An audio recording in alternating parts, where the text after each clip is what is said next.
4 جانور ایسے ہیں جو گھر میں غربت لاتے ہیں، جبکہ 4 جانور ایسے ہیں جو گھر میں دولت لاتے ہیں۔ کچھ جانور ایسے ہیں جو اگر گھر میں آ جائیں اور بس جائیں تو گھر میں غربت اور رزق کی کمی کا سبب بنتے ہیں۔ اسی طرح 4 جانور ایسے بھی ہیں جو گھر میں آ کر بس جائیں اور ان کا گھر میں قیام بہت خوش آئندہ ہوتا ہے۔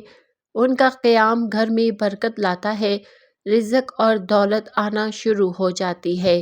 آج کی ویڈیو میں ہم آپ کو ان 4 جانوروں کے بارے میں بھی بتائیں گے جو گھر میں آ کر غربت اور رزق کی کمی کا سبب بنتے ہیں، اور ان 4 جانوروں کے بارے میں بھی بتائیں گے جو گھر میں رزق اور دولت لاتے ہیں۔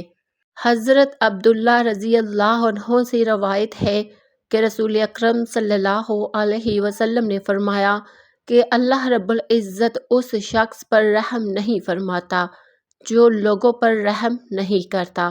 رحم ایک ایسا اعلیٰ خصوصیت ہے کہ کائنات کے خالق کی 2 صفات اسی لفظ سے ظاہر ہوتی ہے، ایک رحمان اور دوسری رحیم۔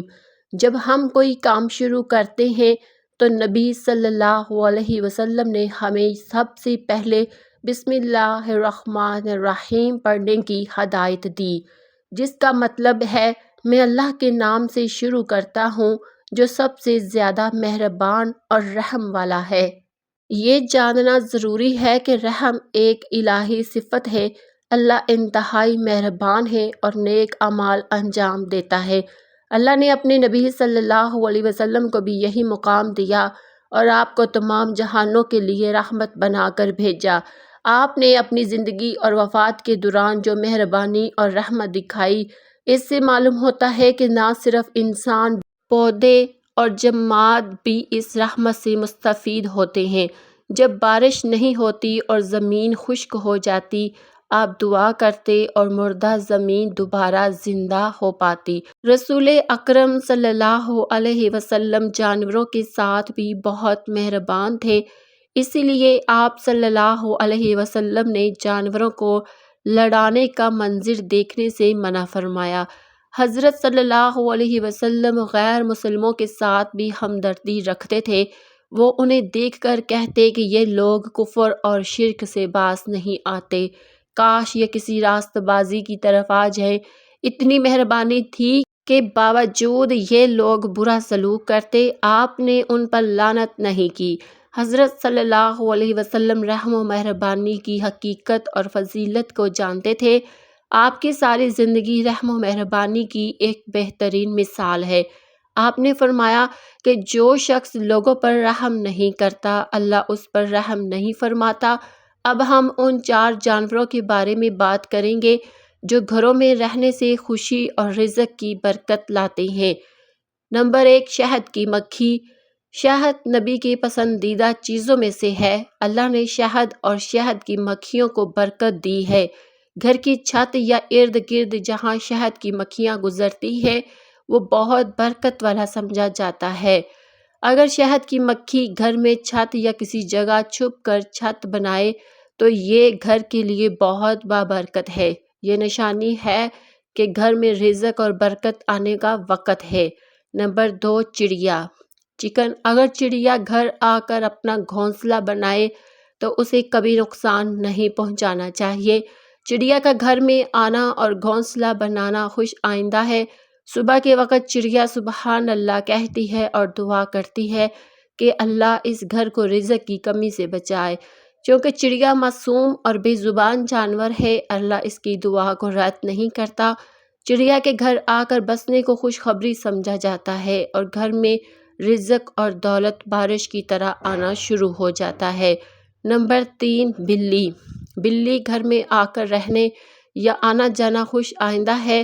حضرت عائشہ رضی اللہ عنہا سے روایت ہے کہ نبی صلی اللہ علیہ وسلم نے فرمایا کہ بلی ناپاک نہیں ہے۔ بلی کی موجودگی گھر میں خوشی اور برکت کی علامت ہے۔ اگر گھر والے بلی کی اچھی دیکھ بھال کریں، اسے کھانا پانی دیں تو یہ گھر کے حالات بدل دیتا ہے اور رزق میں اضافہ ہوتا ہے۔ حضرت عبداللہ بن عمر رضی اللہ عنہما سے روایت ہے کہ ایک عورت بلی کو بھوکا مارنے کی وجہ سے سزا پائی۔ نمبر 4، گلہری۔ گلہری محنتی، ہوشیار اور ذہین جانور ہے۔ باغات یا درختوں پر اکثر نظر آتی ہے۔ گلہری کی آمد کو رزق اور برکت کی علامت سمجھا جاتا ہے کیونکہ یہ دن بھر محنت کرتی ہے۔ اس کا قیام محنت، نظم اور اللہ پر بھروسے کی تعلیم دیتا ہے۔ اب ہم ان 4 جانوروں کے بارے میں بات کریں گے جن کا گھر میں رہنا اچھا نہیں سمجھا جاتا۔ نمبر 1، الو۔